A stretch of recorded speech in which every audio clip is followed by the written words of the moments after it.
রাঘবের মেয়ে মিনা আজ ২ মাস যাবৎ এক অজানা অসুখে অসুস্থ। অভাবের টানাপোড়েনে এক নতুন বিপদ। স্ত্রী অনিমার মুখেও ২ মাস ধরে কোনো হাসি নেই। সারাদিন খাটাখাটুনি করে রাতে ঘরে আসে রাঘব। এসে আবার দেখতে হয় মেয়ের করুণ অবস্থা। ওগো, আর কত কষ্ট সহ্য করব আমরা? মেয়েটাকে কি বাঁচাতে পারবোই না? কি করব বলো? আশেপাশের সব গ্রামের বদ্যি কবিরাজ দেখালাম তো, কিন্তু কিছুতেই তো কিছু হচ্ছে না। মেয়েটা একটুও ভালো হচ্ছে না। আমি বলি কি, মেয়েটাকে শহরে নিয়ে যাও। সেখানে বড় ডাক্তার দেখাতে পারলে নিশ্চয়ই আমাদের মিনা ভালো হয়ে যাবে। আমি তো চাই আমাদের মিনা ভালো হোক, কিন্তু শহরে ওকে নিয়ে যেতে যে অনেক টাকা লাগে, তা তো আমার কাছে নেই। কি করব আমি, বলো কি করব? আমি এত কিছু জানি না। আমার মিনাকে তুমি ভালো করে দেবে। আমি ওর কষ্ট দেখতে পারছি না। ঠিক এই সময়ে পাশের ঘর থেকে মিনার কান্নার সুর ভেসে আসে। কান্না শুনে সেই দিকে ছুটে যায় রাঘব আর অনিমা। মিনা বিছানায় শুয়ে এক অজানা যন্ত্রণায় কাতরাচ্ছে। অনিমা গিয়ে পাশে বসল। কি হয়েছে মা? খুব কষ্ট হচ্ছে তাই না? ও কোথায় কষ্ট হচ্ছে মা? মা, আমার খুব কষ্ট হচ্ছে। আমাকে বাঁচাও মা, আমি মনে হয় আর বাঁচবো না। এমন কথা বলতে নেই মা। তোর বাবা তোকে শহরে নিয়ে যাবে। সেখানে বড় ডাক্তার তোকে দেখবে। তখন দেখবি তুই আবার আগের মতো সুস্থ হয়ে গেছিস। দরজার কাছে কাঠের মতো দাঁড়িয়ে থাকে রাঘব। সারাদিনের হাড় ভাঙা পরিশ্রমের পরে মেয়ের এমন কষ্টের দৃশ্য সে যেন আর নিতে পারছে না। তার চোখ থেকে একটানা জল গড়িয়ে যাচ্ছে। হায় ভগবান, এ কেমন শাস্তি দিচ্ছ আমায়? মেয়েটা আমার চোখের সামনে বসে মৃত্যু যন্ত্রণায় ছটফট করছে, আর আমি বাবা হয়ে কিছুই করতে পারছি না। ওগো, তুমি একটু যাও না। কারো কাছ থেকে ধার করে হলেও যদি কিছু টাকা আনতে পারো, তাহলে সেই টাকা দিয়ে মেয়েটাকে সুস্থ করে আনো। কিছুই করতে পারছি না আমি। হ্যাঁ হ্যাঁ, আমি যাচ্ছি। তুমি একটু মিনাকে দেখো, ওর বড্ড কষ্ট হচ্ছে। ওই মুহূর্তে অন্ধকারে ছুটে চলল রাঘব, কিন্তু গ্রামের এ বাড়ি ও বাড়ি গিয়েও কোনো টাকা মিলাতে পারল না। পথে হঠাৎ দেখা হয় মোহনের সাথে। কি হয়েছে রাঘব? রাতের বেলা এমন ছোটাছুটি করে কোথায় যাচ্ছ ভাই?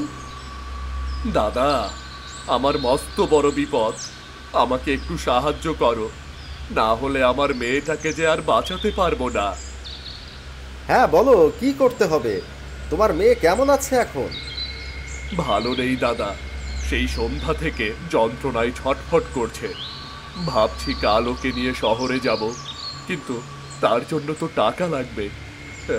তাই যদি আমাকে কিছু টাকা ধার দিতে পারতেন, তাহলে আমার খুব উপকার হতো।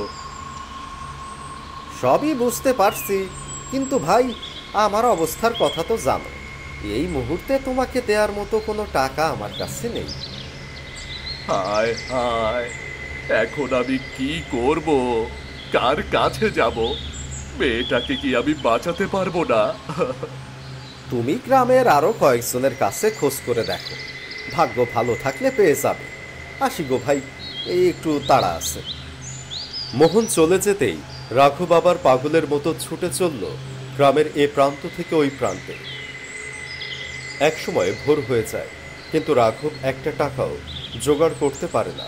হতাশ হয়ে বাড়িতে ফিরে আসে। কি হলো? সারা রাত তুমি কোথায় ছিলে? আর টাকা টাকা জোগাড় হয়েছে তো? না, সারা রাত পুরো গ্রামে ঘুরেও একটা টাকাও জোগাড় করতে পারলাম না। আমি একটা টাকাও জোগাড় করতে পারলাম না। এখন কি হবে? মেয়েটা কি এমন করেই কষ্ট পাবে? আমি আর এসব নিতে পারছি না। তুমি কিছু একটা করো। রাঘব আর কোনো কথা না বলে সোজা হেঁটে বাড়ি থেকে বের হয়ে যায়। পিছন থেকে অনিমা 2 বার ডাক দিল, কিন্তু রাঘব তার কোনো উত্তর দিল না। গ্রাম ছাড়িয়ে বনের ভিতরে এসে ঢুকল। তখনও রাঘবের চোখ থেকে একটানা জল গড়িয়ে যাচ্ছে। যে বাবা মেয়ের চিকিৎসার জন্য কয়েকটা টাকা জোগাড় করতে পারে না, তার বাড়িতে থাকার কোনো যোগ্যতাই নেই।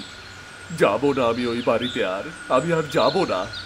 এই মুখ আর কোনোদিন মেয়েকে আমি দেখাবো না, কোনো দিনও দেখাবো না। রাঘব যখন এই কথাগুলো বলছিল আর হাঁটছিল, ঠিক তখনই সামনে থেকে এক তান্ত্রিক হেঁটে আসছিল। সে রাঘবকে দেখে একটু দাঁড়ালো। কে রে তুই? মনে হচ্ছে তোর বেজায় দুঃখ। কি হয়েছে তোর?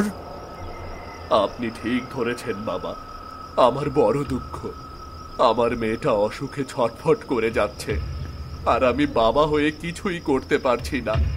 মেয়েটাকে শহরে নিয়ে ডাক্তার দেখানোর জন্য টাকা লাগবে, আমি সেই টাকাও জোগাড় করতে পারলাম না। দুশ্চিন্তা করিস না, আমি তোর মেয়েকে সুস্থ করে দিতে পারি।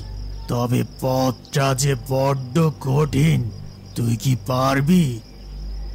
আমি সব পারবো বাবা। আমার মেয়েকে বাঁচাতে আপনি যা যা করতে বলবেন আমি সব করব। আপনি শুধু আমাকে সাহায্য করুন বাবা, আপনি শুধু আমাকে সাহায্য করুন। এখান থেকে 3টা বন ছেড়ে 4র্থ বনের ঠিক মাঝে একটা পুরনো পাতকুয়া আছে। তোর মেয়েকে সেই পাতকুয়ার ভেতরে নামিয়ে দিতে পারলেই অলৌকিক ভাবে সে সুস্থ হয়ে উঠবে। কিন্তু ওই পথ বড়ই দুর্গম, তার উপরে তোকে যেতে হবে রাতে। তুই কি পারবি এত সব করতে? আমি পারবো বাবা, আমি আমার মেয়ের জন্য সব করতে পারবো। আপনি শুধু বলেন আমাকে কবে যেতে হবে। আমি আমার মেয়েকে নিয়ে ঠিক চলে যাব আমি। অসুস্থ মেয়েকে নিয়ে আর দেরি করা ঠিক হবে না। তুই আজ রাতে ওই কুয়োর পাশে থাকবি, আর আমি যেমন বললাম তেমন করবি। সাবধান, একটু ভুল হলে কিন্তু হিতে বিপরীত হয়ে যাবে। এইটুকু বলে তান্ত্রিক চলে যায়। রাঘবও নিজের বাড়িতে চলে আসে। পরদিন বিকালে রাঘব মেয়ে মিনাকে নিয়ে বের হতে যাবে ওই কুয়ার উদ্দেশ্যে, কিন্তু বাধা দিল অনিমা। এই তুমি কি করছো? এই রাতের বেলা মেয়েটাকে নিয়ে কোথায় যাচ্ছ? ওকে আমি সুস্থ করে আনবো। তান্ত্রিক বলেছে আমাদের মেয়ে আবার আগের মতো সুস্থ হয়ে যাবে। আমার মন কেমন যেন করছে।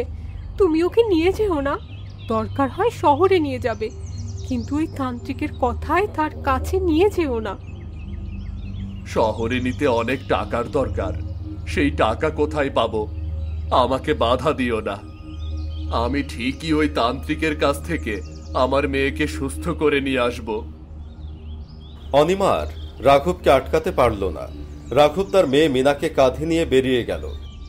এরপরে কয়েক ঘন্টা কেবল হেঁটেই চলল। বন ঝোপঝাড় খানাখন্দ ভেঙে যখন সেই পাতকুয়ার কাছে পৌঁছালো, এদিকে সেই পাতকুয়ার পাশে এক অতি অস্বাভাবিক পরিস্থিতি তৈরি হয়ে উঠল। তান্ত্রিক একটা আগুনের কুণ্ডুলির পাশে বসে আছে। তার 2 চোখে যেন আগুনের গোলা, দাউ দাউ করে জ্বলছে 2 চোখ।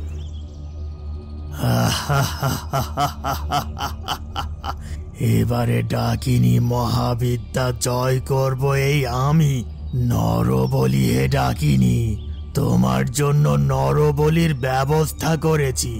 এবারে তোমাকে আমি ঠিক তুষ্ট করব মাগো। অন্ধকার নীরব রাতে তান্ত্রিকের এই আকাশ ফাটা বিকট অট্টহাসি ক্রমে বনের আকাশ বাতাস কাঁপিয়ে দিচ্ছিল।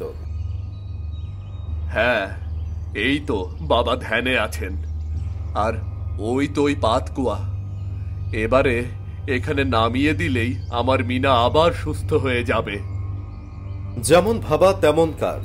রাঘব মিনাকে সেখানে নামিয়ে দিতে যাবে, ঠিক সেই সময়ে পিছন থেকে বাবা বলে উঠল, দাঁড়া, কি করছিস? ওই কই ফেলার আগে কিছু কাজ আছে, যা না করলে তো তোর মেয়ের বেঘরে মৃত্যু হবে। এখন কি করতে পারি বাবা? আর কি কাজ বাকি আছে আমাকে বলুন, আমি করে দেব সব। আমাকে বলুন। ওই কাজ তুই করতে পারবি না রে বোকা, ওই কাজ আমার। তুই আজকে বাড়ি চলে যা, কাল ঠিক মাঝরাতে এসে নিজের মেয়েকে নিয়ে যাস।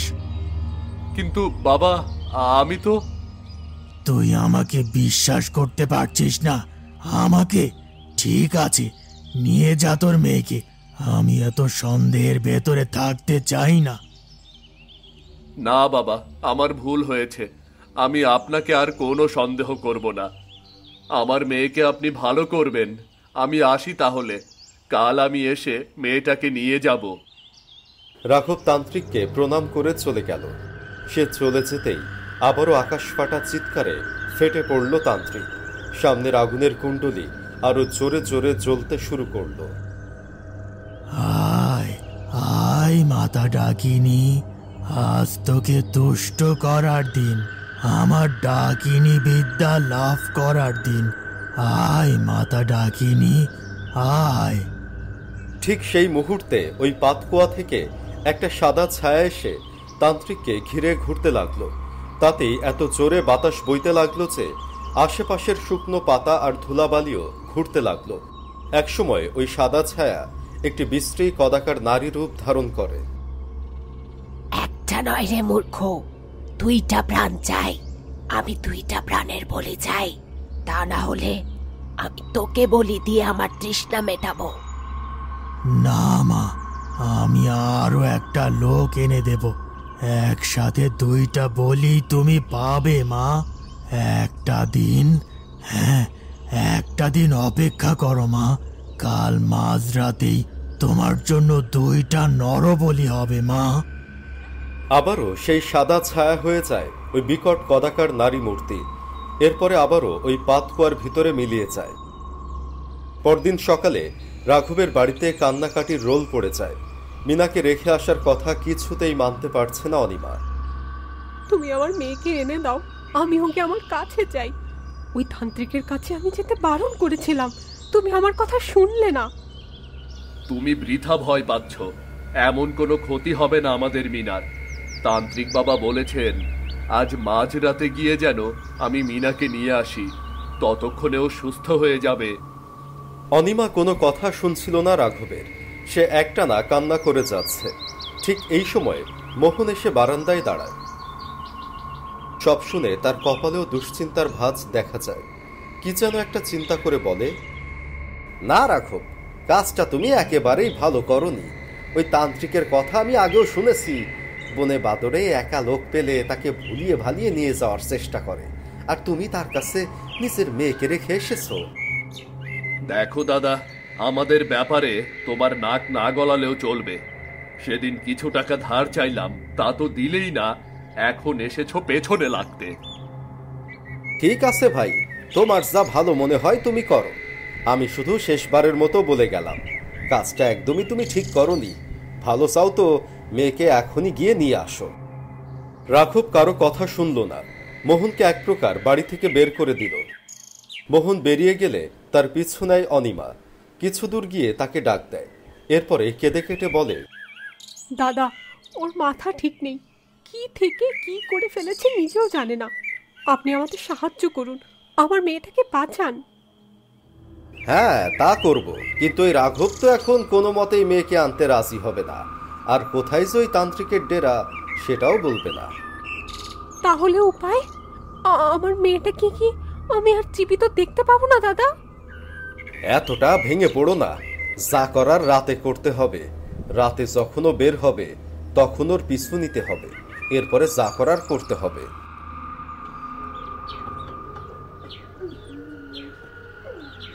মাঝরাতে ওই তান্ত্রিকের কথা মতো রাঘব বেরিয়ে গেল, আর ওর পিছু নিল মোহন। সেই পাতকুয়ার কাছে যখন পৌঁছালো তখন মাঝরাত। রাঘব পাতকুয়ার পাড় ঘেঁষে দাঁড়িয়ে আছে। সামনে দাঁড়িয়ে আছে তান্ত্রিক।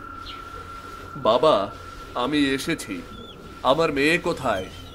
ও কি সুস্থ হয়েছে? ওকে দিয়ে দিন, আমি ওকে নিয়ে বাড়ি ফিরে যেতে চাই। তোর মেয়ে তো আর কোনোদিন বাড়িতে ফিরবে না রে। ওকে তো মা ডাকিনীর কাছে সমর্পণ করেছি। কি বলছেন বাবা এসব? আমার মেয়ে কোথায়? কোথায় আমার মেয়ে? কি বললাম শুনতে পেলি না? তোর মেয়ে গেছে, এবারে তোর পালা। দুটো মানুষকে সমর্পণ করতে পারলে ডাকিনী বিদ্যায় কাল জয়ী হব আমি। তান্ত্রিক এক পা দুই পা করে এগিয়ে আসছে রাঘবের দিকে। রাঘব পাতকুয়ার দেয়ালের সাথে ঠেস দিয়ে আছে, আর এক পা এগোলেই তান্ত্রিক রাঘবকে ধাক্কা দিয়ে ফেলে দেবে। ঠিক সেই সময় কোথা থেকে মোহন লাফ দিয়ে এসে তান্ত্রিকের উপরে পড়ল, আর সেই ধাক্কায় তান্ত্রিক একেবারে কুয়োর ভিতরে গিয়ে পড়ল। শয়তান তান্ত্রিক, এবারে মর, আর দুষ্টু ডাকিনি তোকে আমি দেখে নিচ্ছি। এই বলে মোহন এক পাশের জ্বলন্ত আগুনের কুণ্ডলি থেকে একটা মশাল এনে কুয়ায় ছুঁড়ে মারতে যাবে। ঠিক তখনই সেই কুয়া থেকে গলগল করে ধোঁয়া বের হতে লাগলো। ধোঁয়ার সাথে বের হয়ে এলো সেই বিকট কদাকার নারী ডাকিনী মূর্তি। আমাকে মারিস না, আমি কোনো ক্ষতি করব না তোদের, আমি বাঁচতে চাই। কিন্তু আমি তো তোকে বাঁচতে দেব না। আমাদের মেয়ে মিনাকে মেরে তুই বাঁচতে পারবি? এটা আমি হতে দেব না। আমি মিনাকে ফেরত দিচ্ছি, ও এখন পুরোপুরি সুস্থ।